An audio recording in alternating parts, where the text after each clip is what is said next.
Welcome back to the second hour, and we're here with Nick. Nick Jushchynshyn is here, and he is back from SIGGRAPH.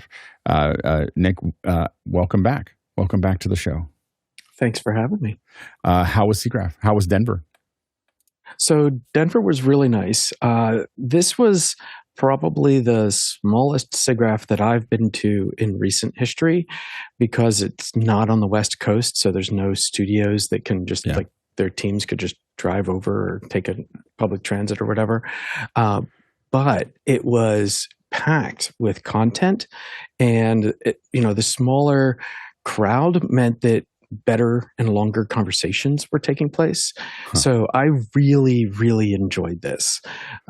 So that would be an overall summary of how it was for me. I was like, I lived in Denver lived in Denver and Boulder for about 5 years.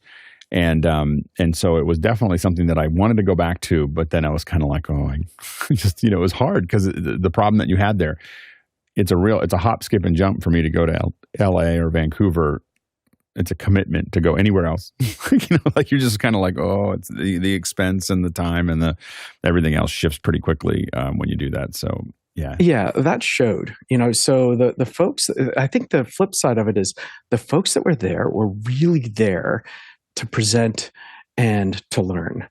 So there were large companies that typically have a reasonably, a good footprint, for example, on the expo floor, right, that weren't there. So Black Magic Design, they sponsored the chapters party, which was off the hook nightclub party.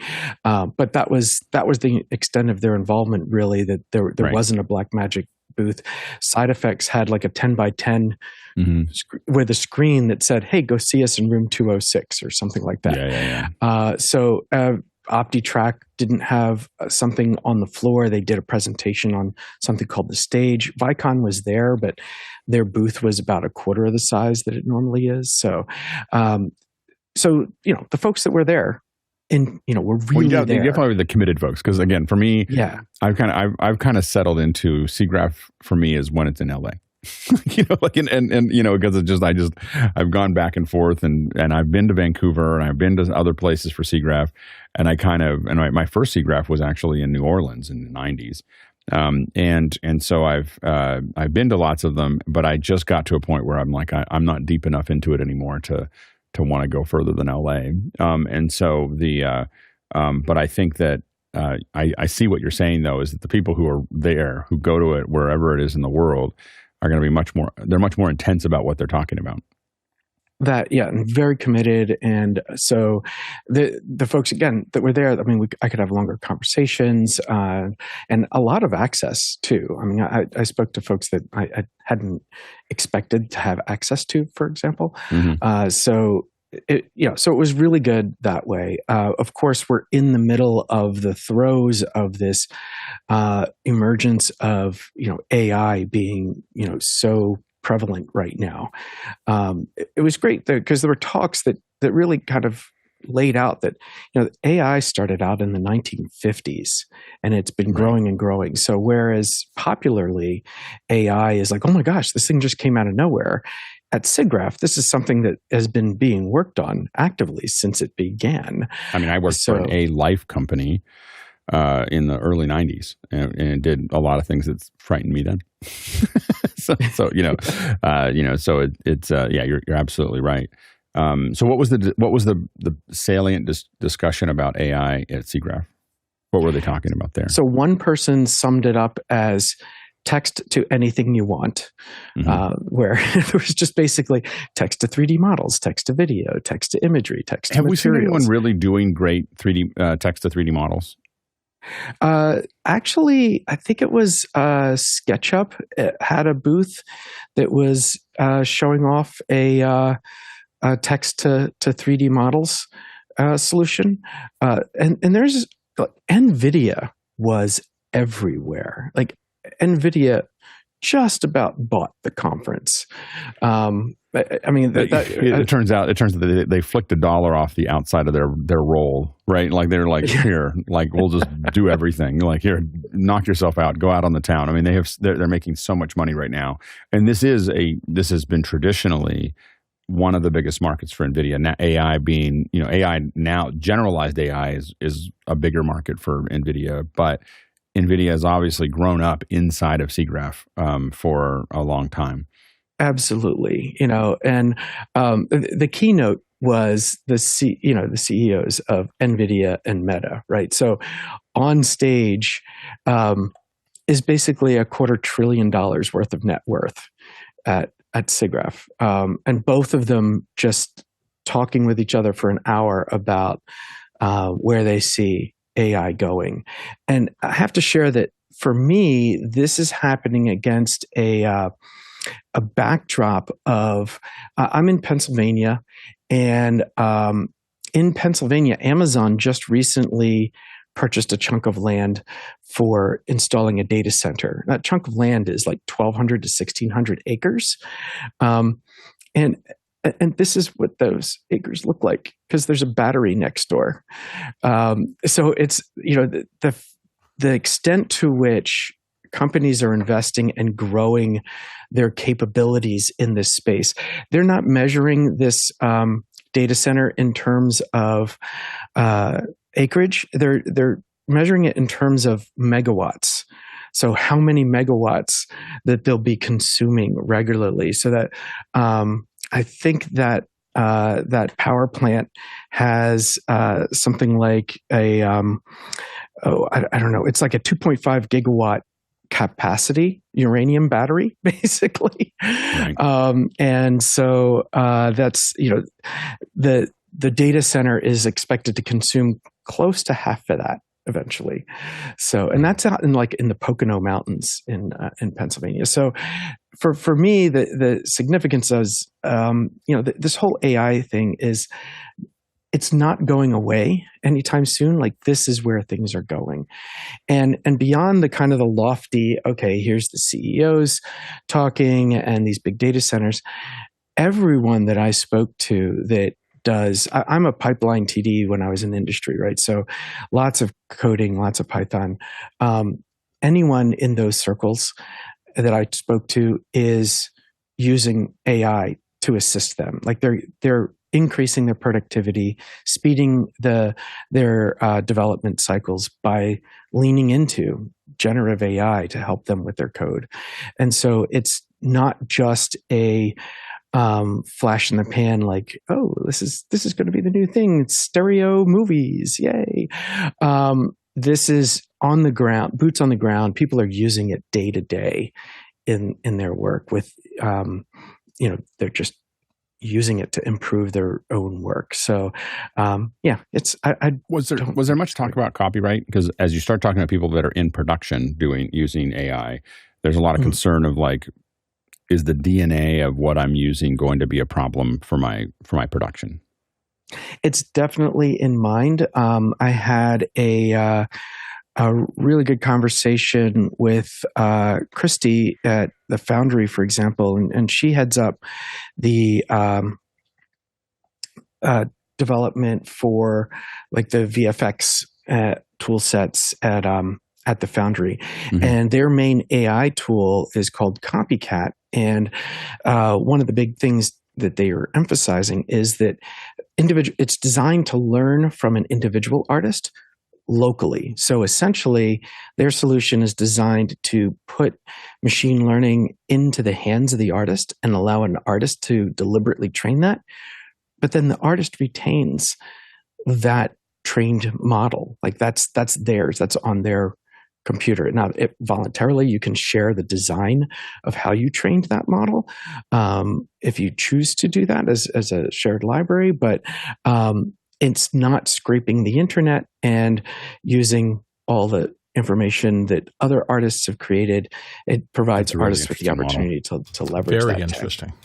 I mean, one of the things that, like a good example of that, when I was working on Star Wars, we had this shot where it was a pretty nondescript shot of the Coruscant, and there's all these ships. There's just a bunch of ships floating around, and I had to build a particle system that would put them into lanes. So if you look at them, there's one shot where the Queen ship goes over Coruscant, the big sweeping shot, and that was, that hundreds of these little ships that are all floating around, but they're very small, but they still have to look like Star Wars ships, and they have to have their own character. And so what I ended up getting for that was Doug Chang had a wall in his office at the ranch that was called the Wall of Shame, and it was all the things that George had rejected. And so it was and any one of those ships you could put on your wall, and every time someone walked by, they'd stop and look at it and go, "Wow, look at that!" It's just unbelievable artwork that was on this Wall of Shame. And so when we had to have little ships off in the distance, rather than designing something, Doug would just go grab a couple of the Wall of Shames and hand them to me and say, just model these. And so I would build these little models of these little ships because they were just going to be, they're kind of throwaway ships. But I could see, the reason I bring that up is I could see AI like getting trained on Doug Chang's, look and feel and everything else, and not replacing the hero stuff that he does. But when you need to, I need to generate 5,000 ships that are Star Wars-like for traffic, that's off there, and they're all going to be 20 pixels long and, whatever. I can see how it could just go, well, there you go. And that is a huge productivity saver, but I don't see them replacing what Doug Chang does or what Ian McCaig does or other, as far as those designs.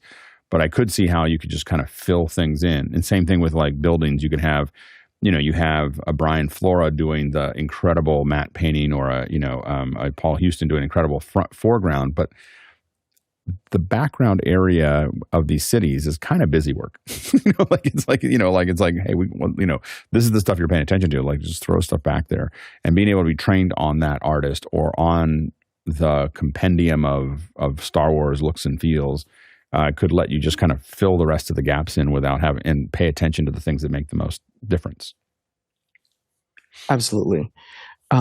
I think another thing that really stood out is with NVIDIA's presence, they were really actively espousing the fact that, there's lots of training available from NVIDIA on how to use and train and leverage AI yourself using their systems, their models. Of course, it's in their interest to have people, try a little bit, it'll make you feel good.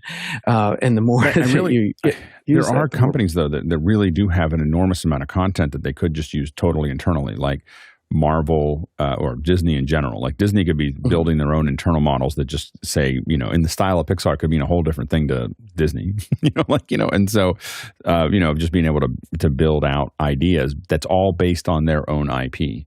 But of course, this is also what artists have been throwing tantrums about, is that you can, what happens when they feel like they can do it. And I just don't, I guess I'm not in the field of thinking that it really, I think that it's hard to find humans that can do it well, let alone AI kind of getting the average of all those people and producing something profound. I don't, maybe someday, but I still wrestle with enough AI to get what I'm trying to do that, I'm not sure if it's worth it.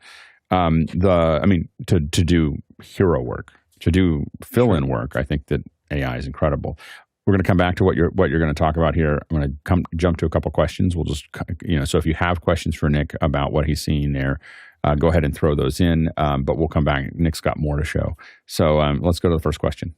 First question comes from Dave Troutman in Edmonton, Canada. Last year, Feather was a surprise. Was there something which caught you off guard this year, Nick? Go ahead, Nick. Yeah, absolutely. So the thing that really threw me was that unexpectedly was this Hewlett-Packard scanner, and it's intended to scan two-dimensional surfaces, but a two-dimensional surface is actually three-dimensional. So in all of their examples, they were showing very rich textiles with rich textures. And is this a handheld scanner? Well, you can kind of carry it handheld. This thing is pretty huge. You could see this one behind me. I mean, you can carry it. It's that black pyramid thing behind you? Is that what I'm saying? Yeah, it's the black pyramid. So it's it's big. This is a super wide angle lens. Like the one behind my head it's bigger than my head, right? So this is a scanner, and the thing is that the Hewlett Packard partnered with Adobe. So this conversation here is the last one that interview that I haven't released on my own channel yet. So this is called the HP Z Captus. Yes, it's the Z Captus. And this is Wes McDermott from Adobe that I'm talking to. So HP partnered with Adobe, and Substance Suite connects to this scanner as though it is an SLR camera connected to Photoshop or Lightroom. So Substance can remote operate this scanner and essentially ingest anything you put into it. And that is supremely cool. And here's super cool. And the number of passes it's capable of. So this is a quick look literally under the hood. Let me see if I can get a good angle. Here we go. So there are 8 different light sources around the lens. So there's a single camera lens in the center, and there's 8 different light sources. And it seemed to me that they can activate or deactivate cross polarization. So I suspect that over the camera lens there is an electrical activatable polarizing filter. So the light sources can be constantly polarized, and you can activate, deactivate cross polarization on the lens. Do you know how much they cost? Yeah, $20K. Actually, honestly, for that price, it's actually sounds pretty reasonable to me, because I've had to build things like this myself. Because the big thing is, by hitting it at all these different angles, you're able to see how light runs across it, right? So you're getting the nature of a fabric, not just an image of a fabric, raws. If you're watching, you get the sheen and you get the well, if it's got texture to it, because I guess this would be building the normal maps and the everything else. Exactly. And like this is the platform, the plate that goes underneath it if you're using it. And this is in studio mode. So you can pick it up and just set it down on a pile of rocks and scan the rocks or cookies or whatever you want to do. But this is the capture plate in studio mode. The little rectangles around the surface are magnets. So there's magnets in there that are holding to hold it down. So it's like a metal to hold plate everything with magnets. down. Yeah, so you just snap a couple magnets onto it. Exactly, and they're super strong. Then they also have all of this calibration reference information here, including these reflection references. So these are circular, polished, reflective surfaces here. So there's a sampling of exactly what direction the light is coming from. And of course, the software is designed and calibrated to use this. So you've got your color reference chart, you've got a variety of focus reference charts, and scale reference charts. So this right here is archival museum grade capture right now. With this plate. And then again, all of that goes directly into Substance. So in this example, it's difficult to see from the distance, but you can actually see the scan taking place in this, where the light is highlighted. And on that screen, you'll kind of see the lights changing around there. And so Substance is going to ingest all of this and turn that into a physically based rendering shader, so a PBR shader. And so you get something that's super high quality, and it picks up like individual threads. So it's a material, you could have a flat surface, but rendered, it'll look like there's a little thread that's loose on there.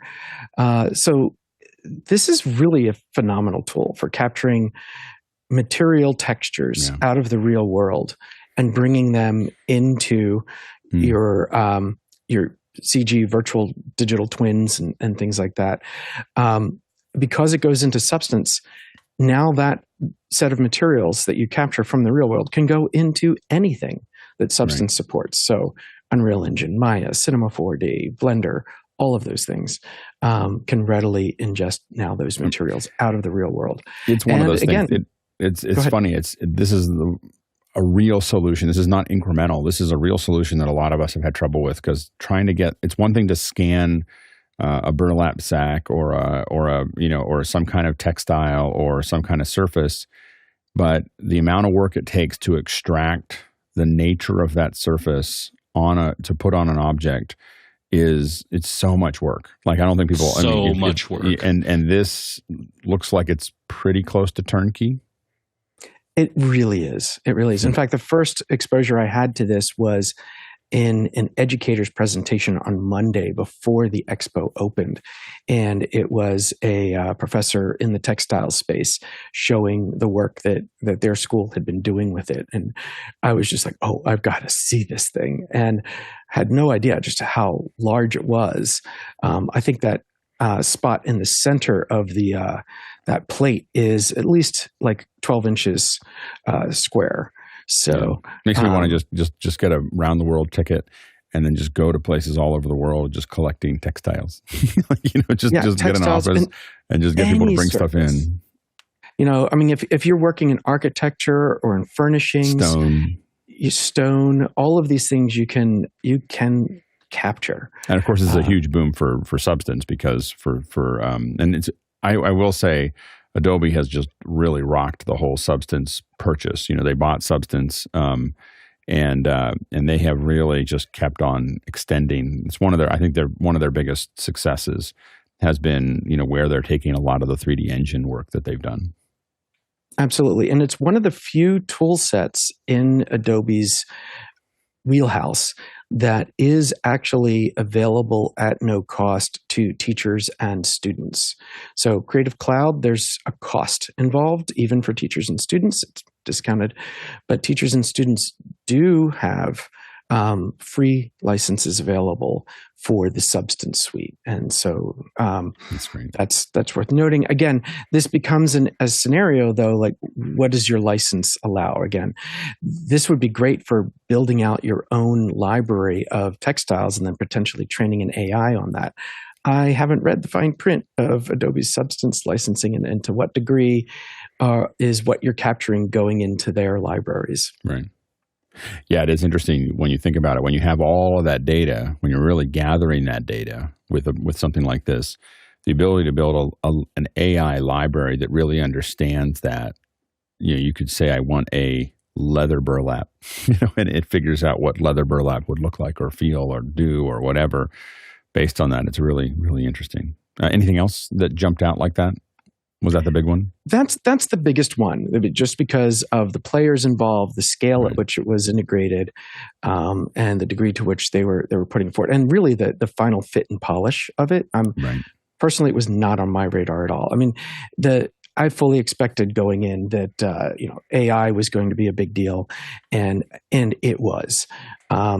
I was pleasantly impressed with the number of other capturing tools that I ran into in general. So another one is this ArcEye system, and it seems to be essentially one guy with a really small team where he's developed software hardware that pairs with Sony cameras. So it could be like the little L1, which is essentially intended as a machine vision camera. And I think he had 22 cameras in this rig here, and cross-polarized lighting, of course. And so he had this set up to do 3D scanning of a face, for example.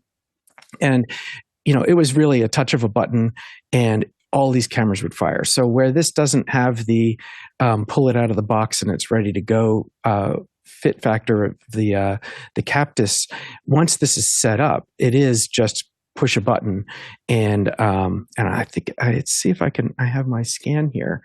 It's difficult to see my mouse on these windows, but somewhere here, right here, this guy just sent me my 3D scan.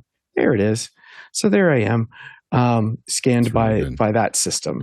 Now, can you take that data back into MetaHuman? Absolutely. Like that'll be my next step. I literally received this morning. I was like, oh, great. I'm going to show this and talk about it. Yeah, so I was really impressed with the overall packaging of this system in terms of its scalability, because basically what their solution involves is a combination of the software as well as little hardware boxes. So in the in the view of this, there's it's difficult to see, but in here, there's just individual synchronization boxes, and they're daisy chainable. So if one box can handle, say, I don't know, 6, 8 cameras, then 3 boxes can handle 24.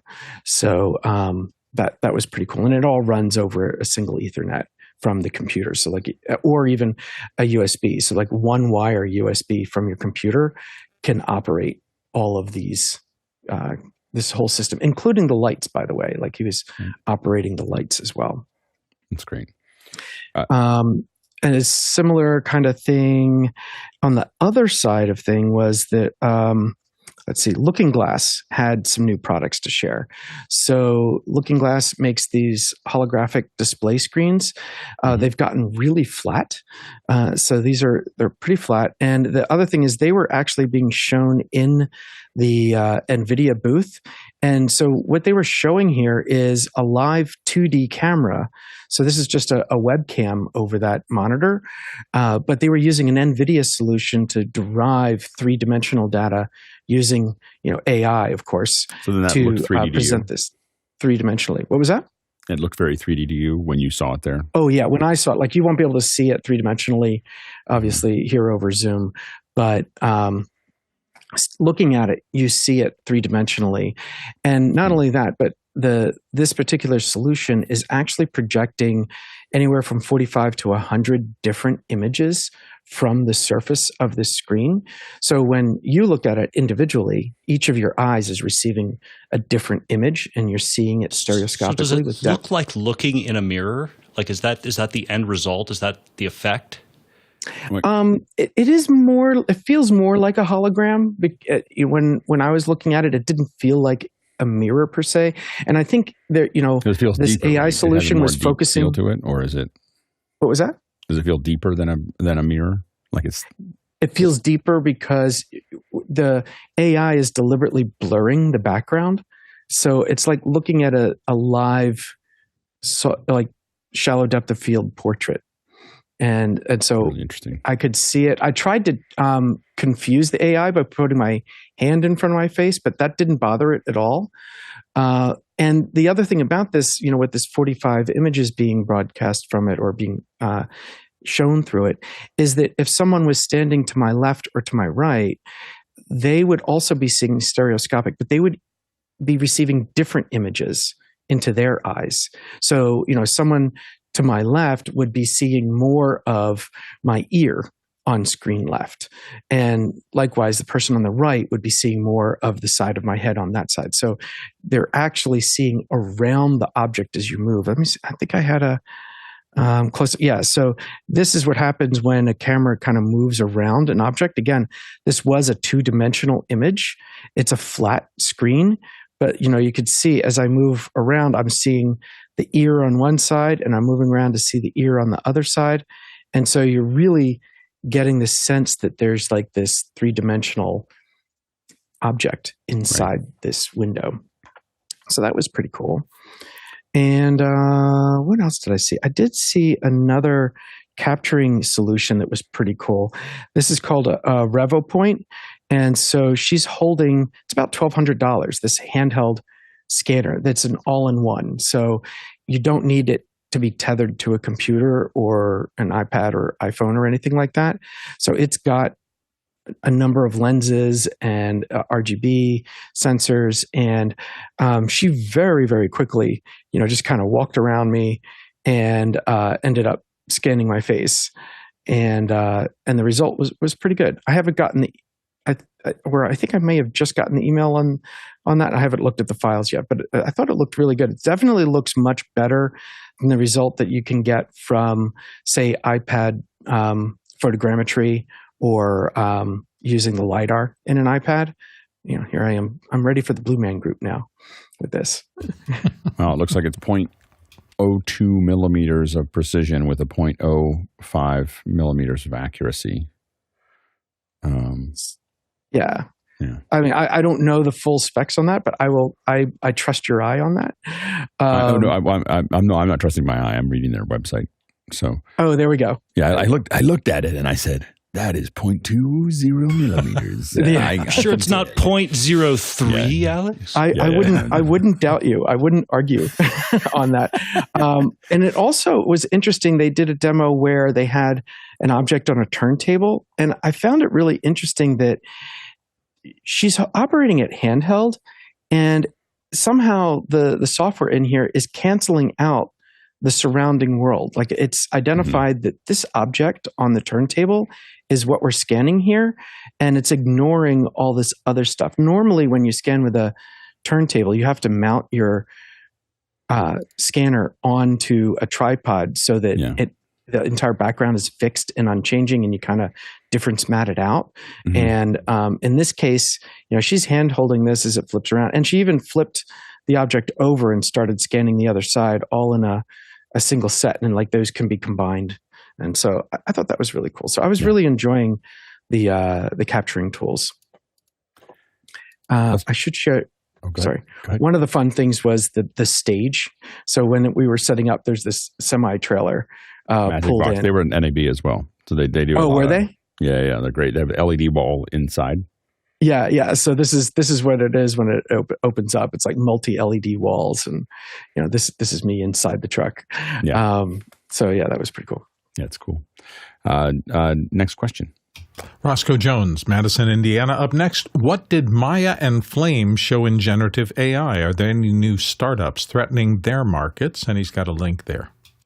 Oh, I'm going to have to look at one way they handle startups threatening their market is buy them. So they bought Wonder AI, that's Wonder Studio, and that is one of the ones that you can have a CG character, track it into a 2D scene. There's a lot of things you can have fun with there. And so it looked like they used a lot of AI to automate planning of production, which I thought was interesting. It was an interesting place to put them, but it does make sense. I mean, from a productivity perspective, it makes sense to do that. And then one of the other things they talked about is an ML, a machine learning deformer. Which is a new mode, and according to what they say here, a new mode that generates an intermediate frame between two frames of a shot for retiming clips. And so using AI to kind of do the retiming, which is Topaz does that a little bit as well. I don't know where we call it AI and where we call it an algorithm.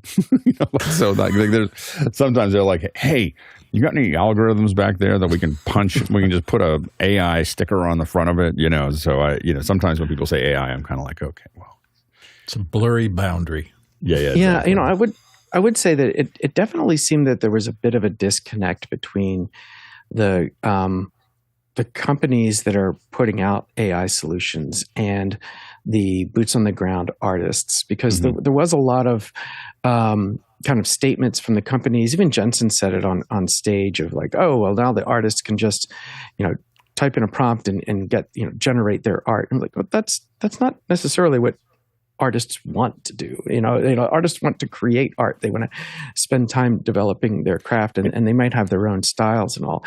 I definitely see these tools in production, where you've got a director and they're saying, okay, here's a description of a character and I need like a dozen versions to pick from very quickly. As a concept artist, you could iterate very quickly. Or, someone like me, I am not a concept artist. I'm not a good concept artist. And so if I have an idea, I might use an AI to generate those ideas because I don't have the resources to hire a concept artist to work with me. So I think there are certainly advantages, but I think that the companies do need to kind of tune their message a little bit and understand that artists do their work because that's what they enjoy. Like that's the job. So I think there's a little bit of message tuning there and to be done. I think that I found that it's the difference between idea people and like skill people have very different views of this. People who have ideas but don't have the skills to execute those ideas or can't do them at the speed at which they have the ideas very much they're very excited about AI because I can just now think about these things and they pop out the other end. And then you have the folks that are doing those things, and they are very threatened because it's doing the thing, right, that they were doing. So I find that it depends on where people hold themselves. If they think of themselves as like, I've got all these ideas and I don't ever have enough time to express them, then AI is exciting. If you're making your money by doing those things, then AI is not exciting. And so I think that's the, I'm usually using it in kind of a weird mix of I need parts of this in AI and I need parts of this that I'm going to do by hand. And there's parts of, but I'm always trying to minimize. I take the part, what I love about AI is I'm filling in the things that I don't want to work on and having it do that for me, which is. And it is emerging as new art forms too. A lot of things that I've been seeing lately in generative spaces, someone will generate an AI video piece, and they've described two people doing aerial yoga together or something like that. But then they'll feed that into another AI that, all right, take these two people and make it look like they are bundles of noodles in a bowl, right. And so you get some genuine piece of art that is produced by someone's series of ideas and series of prompts that no individual prompt would have generated necessarily on its own. And I do think, again, in production, I can see potentially being a concept artist. You've got a director that you're responsible to. They say, okay, we need a fantasy character designed like this. Again, as an artist, you can be much more productive by prompting and getting lots of ideas randomly. And sometimes these AIs will generate mistakes that are like, oh, that's actually kind of cool. It's a really cool mistake. And then as an artist, you can then gather from that. I mean, I know that, again, as a technical artist, compositor, matte painting, gathering reference was always the very first step, and most of that reference was photography. Sometimes it was paintings or other artworks. And then you were creating from that reference. And I just feel like a lot of this generative AI can be useful in creating additional reference. Well, and there's lots of little things like I remember building a room at some point, and I had some folks that were going to be in it, but I needed photographs of them at different times in different places that we had to there was a lot of compositing that we did to build the photographs that were going to sit on the walls. That was not something that I enjoyed doing, but it was something that was necessary, for that image of a family photo. And I was like, oh, now I could just sit there and just go, give me this, give me, these two people, in Athens, at tourists, produce 300 of them, pick the one that makes the most sense. And you do that in an hour and it's going to be a better image, than what I could have, than we would have composited together over a day or two, and that's the kind of thing that I think, but I just want to get it done. Now there's other parts that I want to work on. And that's the thing that I think, I model, I used to model a lot, 3D model a lot. It's not something I have to say that I particularly enjoyed. It was something that needed to get done. So I would build the 3D models because what I wanted to do was animate it and composite it and, the other parts of it. So being the idea that I could, mostly what I was looking for is how do I generate that last image? Not how do I, and getting to that last image, I would do all the other things that were necessary, but it was just generating that idea. But the hard part is having explicit control over it. Next question. Next one comes to us from Douglas Carmichael. Douglas wonders, would you consider SIGGRAPH more of a commercial trade show like NAB or IBC, or has it stayed true to its academic roots? Go ahead, Nick. Yeah, I would say that it has very much stayed true to its academic roots. I think that the commercial side of it is following the research and the education aspects of it. I mean, clearly, as a conference, it depends on the commercial component. That's what funds the whole thing, and along with the attendees. But the technical papers area is every bit as rigorous as it was decades ago. I mean, so that's a very very specific space, and it's featuring the latest research, advanced research coming out of PhD works and things like that. And so technical papers, there's also posters that are very active. And so that's kind of like, posters are kind of like that next tier of, well, this content isn't quite ready to be a technical paper, or it's a work in progress, or, it was a piece of work that's going into something else larger. So the posters also show you a lot of advanced work. And it's, algorithm based and down to the core mathematics that are being applied. And a lot of that research also does come from commercial studios. So Disney's R&D wings are actually pretty active in sharing their work and their developments and publishing at SIGGRAPH areas. So all of that is absolutely very much still present. It's obviously the glitz comes from NVIDIA and CEOs, and there's the expo floor. Again, this year the expo floor footprint was much smaller than the presentation, the courses, all of those sorts of things. Those footprints were much larger this year. It'll be interesting to see if they do. I definitely think they're much more have held much more to academic, but I definitely think it'll be interesting to see if they keep on going out of LA and Vancouver, because for a while they kind of hung to that, and then I think they got some pressure to go to different places. But it'll be interesting. It's just that every time SIGGRAPH's not in LA or Vancouver, it is very small. My understanding is the next two are Vancouver, LA. So right.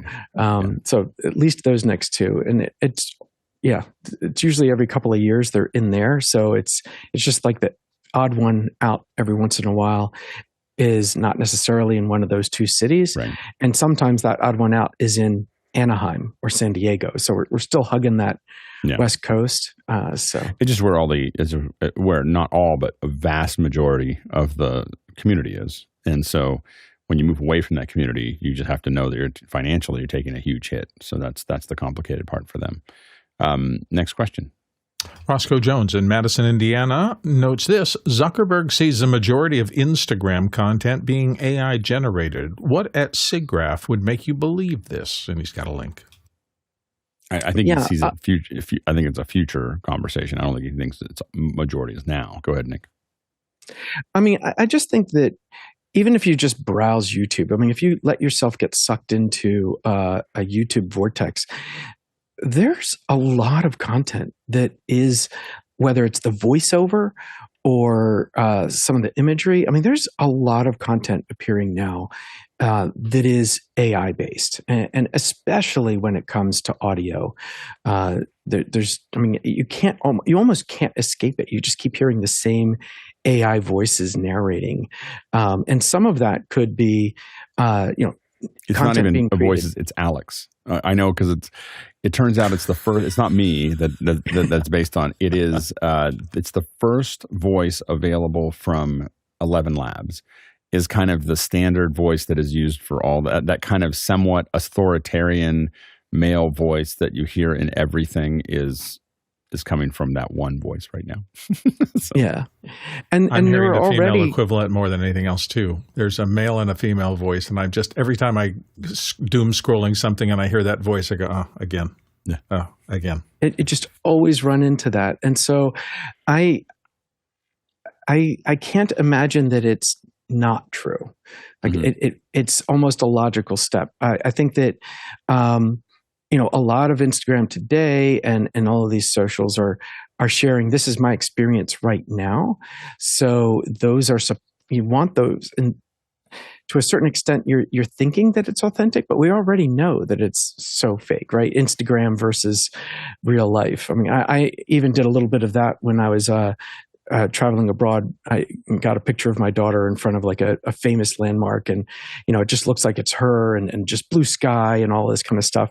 And then, that's the Instagram photo. And then I took like one step backwards and revealed all the crowds all around and the dumpster that was directly in front of her, and like, okay, well that's the real world. So we're already seeing a tremendous amount of content that's processed, not surprisingly processed by AI. So I think that's already happening to a degree. Yeah. Next question. Courtney Gooden in Hollywood says, any word on SORA or VASA 1 from Microsoft about release plans? I didn't pick that up. That didn't hit me on my radar. Alex, have you noticed anything on this? No, haven't seen anything new. Next question. Roscoe Jones, Madison, Indiana. In the calibration of mocap cameras, is that a big issue? Would you use the Vicon World, or are there other methods? And he's got a link to the Vicon. I think it's the wand, the Vicon wand. Wand. Sorry about that. Yeah, I would just say that, like, from my experience, calibrating mocap system has gotten extremely smooth. I mean, I use both Vicon and OptiTrack, and it takes less than a minute to calibrate now. Both of their it used to be like 15 or 20 minutes. We felt like it was like rhythmic dancing, for the Olympics. You'd have this wand, and the wand has you have a kind of a, I think it's a wand. Should they put streamers on them? Actually, the software puts a streamer on it. Like when you calibrate, there's a digital streamer you have behind. basically 3 points that are at a very specific distance apart from each other, and you're moving them around. And because they're a known instance, the cameras are all triangulating their positions. And so what you would do is you'd swing it around to all the areas that you want to cover and know that it's accurate. So you go to the outer edges and the inside and make sure that all the cameras really have a clear idea where they are, because cameras knowing exactly where they are in space is how they calibrate and how they triangulate accurately to the points. And so, but we used to call it the rhythmic dance, and it looked like that. You'd be like, going through it, but you don't have to do as much of that anymore. And no, I mean, as recently as 12 years ago, when I first got here, people would freak out if, a camera got moved. We wanted to hang a light in the grid, and like, you moved the camera. Now we have to recalibrate the whole freaking thing. And at this point, we just recalibrate every day. Like, if we're going to use the system, we'll just do a fresh calibration. It's like, whatever. Oh, we did it definitely every day. Sometimes we would do it in the afternoon and the morning, because it didn't take very long, and it would definitely save you a lot of time in processing. I mean, our full Vicon system has it's like 25 feet by 25 feet of floor space, and maybe 9 or 10 feet of vertical space for the volume, and that calibrates in about 1 minute. I mean, it's about the same time as it takes to like take a lens cap off of a traditional camera and wipe the lens clean. So. I think that for us the issue was, I think the reason it took like 10 or 15 minutes at least was because we'd get them all green in a minute or two, but then we were really playing for like thousands of inches. Like, so there was like, we'd look at the scores, and we'd be looking at the scores, and we'd try to push these scores to just absurd levels, because we just knew that it was easier to clean. Like, because what happened is that one time we sent it to the Philippines. We said we'd send our stuff to the Philippines, because we would do hundreds of captures and then send them out and have them processed. And someone came back from us and like, what happened on this capture? And we were like, oh, we had just calibrated. We were playing with making it more accurate. And they're like, well, do that more. Like whatever you did there, do that more. And that's when we became super competitive to like how high we could get the accuracy on the OptiTracks, on the Prime 41s. And I was going to say that Vicon had a demo that they were doing, and they were using their low-end cameras and tracking fingers. So let me see here if I can bring this up. So this is the finger markings that they had on their performers, and they had performers like playing violin and guitar and stuff like that. In this case, they were actually working alongside House of Moves, and they had a Jim Henson puppeteer that was puppeting part of this character, but the body was being driven by this actress. But they were using the kind of the low end cameras from their product line. So it was these little Viros. So I was really impressed with that, because their flagship is the Valkyries, and it's just like the resolution and speed of those things is ridiculous. And they only had one of them set up so that you could see it. And these little Viros, and there wasn't even like a gazillion of them set up. I'm just trying to see, like, this was pretty modest as mocap setups go, as I thought, and it was really, really effective. So anyway, that's great. Next question. Courtney Goodman in Hollywood, California. Was there a lot of presence of AI tools like Midjourney or the new free open source competitor, FLUX? So there were lots of AI tools. I didn't find Midjourney or FLUX specifically on the expo floor, but NVIDIA had a large footprint, and most of that footprint was occupied by smaller partners. And many of those were AI based. Again, like Looking Glass was there, and they were showing the AI solutions for, creating these 3-dimensional live videos on their screens. Almost everybody had some type of AI solution to share. All of the major, software companies. So again, Foundry was showing off Copycat, which is more machine learning than generative AI per se. But of course, Autodesk was showing what they've been doing in their partnerships. Again, I think it was SketchUp and Shutterstock, which is a little, I don't know, like I could just remember film photographers and stock photographers being stunned by Shutterstock's emergence and the fact that digital stock photography was coming on the scene, and the desire to we must stop this. There's got to be a way of stopping this. No, there's no way to stop it. Well, and I mean, my use of stock photography has now dropped to almost zero. It's because I can get so much more variety from Midjourney than I can from stock photography. Absolutely. Because stock photography a lot of times is just it's a person holding a thing. That's why you bought stock. That's why you didn't go out and shoot it, is because it's kind of what you want. It's not exactly what you want. And I feel like Midjourney does that better most of the time. You have an opportunity to art direct your stock photography with AI generation. And so their booth was showing their AI solutions that also included being able to generate 3-dimensional models. Yeah. So there was a load of AI being shown. And again, I think that for previs, for planning, for pitching, I mean, that's where I really think that AI is. I mean, the generative stuff is just such a powerful tool. Again, I don't feel like we have enough positive control. The only place I feel like I have more positive control, and it's still a little weird, is the generative fill in Photoshop, where you just kind of say, oh, I need this. And you kind of know what you're going to get when you do it. I literally just fill this in with something and it just puts it in. I had the funniest one is I had a person that was, I think I mentioned it before, that I didn't even notice it, but there was a shoulder of another person, but it was the ever so small shoulder. And I couldn't figure out why the AI kept on putting a whole person next to him.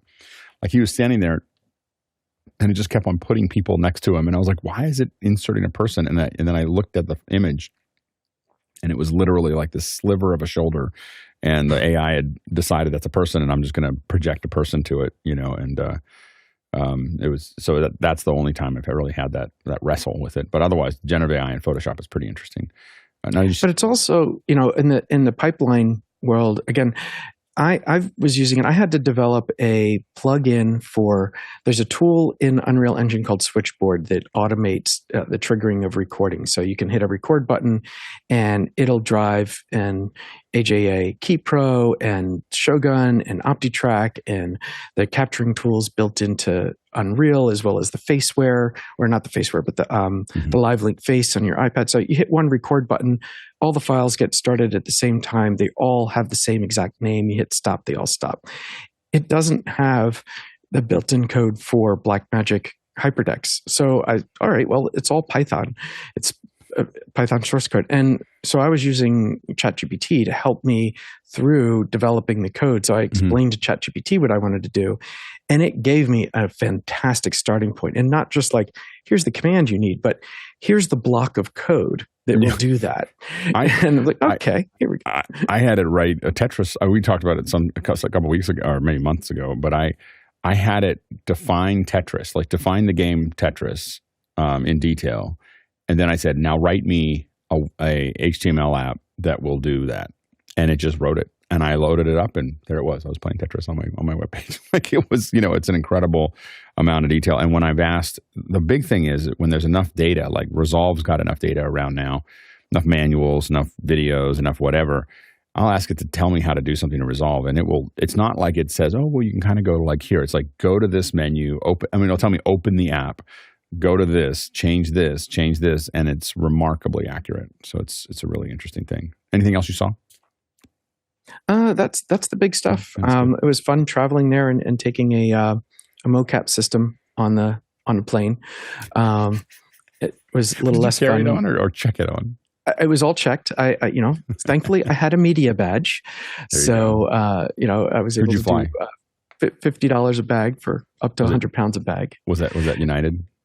Yes, it was United. It's always Had it. United. Yeah, they're the best United. media. I think American also does that. But they're a pain. And like maybe they're Delta. like American is like really pain. American Their and Delta agents are really have no painful. idea. You have to explain it to Yeah. them. No, well, United was great about it, and in fact, I'll just share that on the return flight, only 3 out of the 4 bags came up the belt, and I was like, okay. And the one bag that didn't come up was the one that had like $22,000 worth of equipment in it, and I was like, okay, I need that bag. And they said, well, we scanned it; it's just not there. We'll get it to you tomorrow. And they gave me a little sheet of paper, and I took everything else back to my car, and I said, I'm going to walk back because if they scanned it, it's got to be there somewhere. Yeah. And sure enough, on my way to the elevator to get back, I got a phone call like, we found it. Like they were every bit as happy as I was. And I hadn't even told them what was in it. tags. Air tags. Yeah, that's the air tag. Like I put air tags in everything, and I had FedEx tell me, "Oh, we don't know where your bag is," and I said, "Oh, I know where my bag is." And they're like, "How do you know where your bag is?" And I was like, "It's in the northeast corner of your storage facility at LAX." Like, and I was like, I can see all of the bags. They're all sitting there next to each other, and there was kind of this long silence, and he goes, "Okay, we'll go take a look." So sure enough, they were all there. So yeah, Awesome. I've gotten addicted to sending those that way. That's great. Nick, thank you so much for going out there and finding out the new stuff and bringing it back to us. Thanks for having me. So I wish we had been able to cover it more, but it just didn't work out in the schedule and budget and everything else. But I'm really glad that you were able to make it out there. Yeah, And- thanks for having me. I mean, my next thing is going to Unreal Fest coming up at the end of September, beginning of October. And then, of course, there'll be SIGGRAPH next year in Vancouver. Where is Unreal Fest? Unreal Fest is in Seattle. Mm, that sounds like Guy that'll be a lot Cochran. of fun. Calling Guy Cochran. Yeah, Yeah, so have to go see have Guy. to plan. Yeah, we'll have to plan on that. We'll plan right. something because Guy Cochran's up there. We've got a bunch of people in Seattle. I think we could support something there. So stay That could be tuned. fun. And thanks to the panelists for the first hour and the second hour. Can't do this without you. Thanks to the incredible team on the back end that makes this happen every single day. We haven't missed a day for years, over 4 years. And it's just an incredible team. We were talking about over the weekend of just how amazing it is that this happens every single day at this level. It's just really, really, I can't say enough about the back end teams that make this happen, that plan, that edit, that develop, that house all those things. So thank you so much for your contribution. And thanks to the producers for asking all these questions. As we've always said, it's a real short show without you. And so you've seen sometimes when you don't get enough questions in, it becomes a short show because we have nowhere to go because we really just depend on the producers to drive the show with your questions. And so we really appreciate it when you throw those in. So can't wait to see what you come up with tomorrow. Today, if we had the Tlaloc Traversal, as if we had traveled in person and asked all these questions, we would have traveled 76,000 miles today. That's 126,000 kilometers, and that is 620 million bananas for scale. All right, let's go ahead and jump into After Hours. That was good. Pot of bananas. Thank you, Nick. That was really Thank you, Nick. cool. That was fabulous. I was like, I hope there's enough good stuff at SIGGRAPH to talk about. It's going to be really small. I was like, it's going to be really small. I don't know if it's going to work, but it totally worked. I totally forgot to share about the little robot dogs running around with LiDARs built onto them. Yeah. Oh, They were Nick's so raising no. the That's lido. too. That's I like should have known. how to get a lot of attention is get a robot dog. Yeah. The HP and the that other scanner. That yeah, is that's astounding. RTI. Texture is so hard. Yeah. Yeah. Oh, Yeah, I definitely need to get our HP rep on getting us something to test on that. And yeah, both the RevoPoint handheld that looked really compelling to me, as well as the Archive, just because it just takes so much work to put those things together on your own. To have a turnkey